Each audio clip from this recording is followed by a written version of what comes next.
അനാസ്ഥയുടെ ഇര. ആരുത്തരവാദി? മനുഷ്യ മനസാക്ഷി ഞെട്ടിക്കുന്ന സംഭവമാണ് കൊല്ലത്തെ 8ാം ക്ലാസ് വിദ്യാർത്ഥിയുടെ മരണം.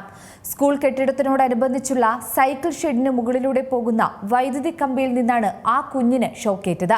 ഈ കാര്യം ഏറെ ഗൗരവത്തോടെ കാണണം. ആ വൈദ്യുതി ലൈൻ സ്കൂൾ കെട്ടിടത്തോട് ചേർന്ന് പോകുന്നത് തന്നെ വലിയ അപകടക്കെണിയാണ്. വർഷങ്ങളായി നിലനിൽക്കുന്ന ഒന്നാണ് ആ വൈദ്യുതി ലൈൻ.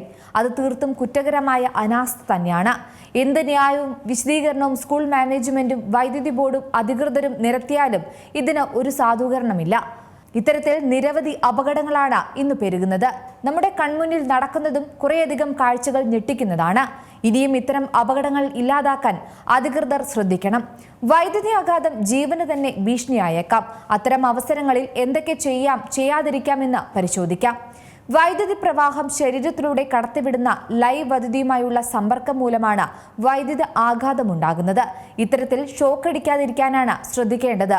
എന്തൊക്കെ കാര്യങ്ങൾ നോക്കാമെന്ന് നമുക്ക് നോക്കാം. വൈദ്യുതി ആഘാതത്തെ ഒരു പരിധിവരെ തടയാൻ വൈദ്യുതിയുമായി നേരിട്ട് ബന്ധപ്പെടുന്നയാൾ കാലിൽ നിർബന്ധമായും റബ്ബർ അല്ലെങ്കിൽ പ്ലാസ്റ്റിക് ചെരുപ്പോ ലോഹനിർമ്മിത ആണികളില്ലാത്ത മറ്റ് പാദരക്ഷയോ ധരിക്കുന്നത് നല്ലതാണ്. ലൈനിൽ പ്രവർത്തിക്കുമ്പോൾ റബ്ബറിന്റെ കയ്യുറ ധരിക്കണം. ഇനി ഷോക്കേറ്റാൽ ആദ്യം ചെയ്യേണ്ടത് വൈദ്യുതി ബന്ധം വേർപെടുത്തുകയാണ്. രക്ഷിക്കാൻ ആദ്യമായി ചെയ്യേണ്ട കാര്യം ഇതുതന്നെയാണ്.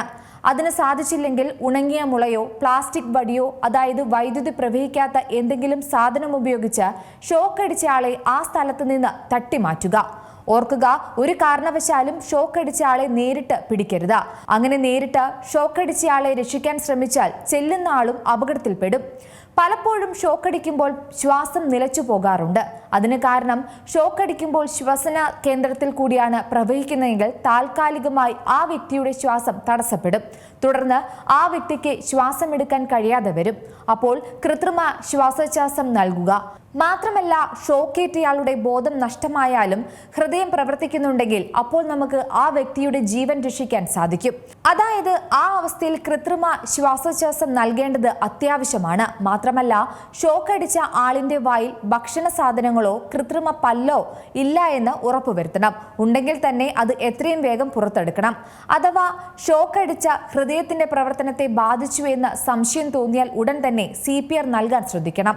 ഇതുകൂടാതെ ഷോക്കടിച്ച ആളുടെ ശരീരം തണുത്തുപോയാൽ ചൂട് നഷ്ടപ്പെടാതെ സൂക്ഷിക്കാൻ പുതപ്പോ അല്ലെങ്കിൽ കട്ടിയുള്ള തുണി കൊണ്ടോ പുതപ്പിക്കുക.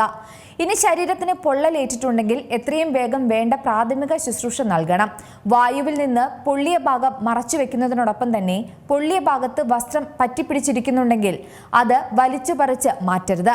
മാത്രമല്ല, ശുദ്ധമായ ജലം മാത്രം ഉപയോഗിച്ച് ശരീരഭാഗം കഴുകുക.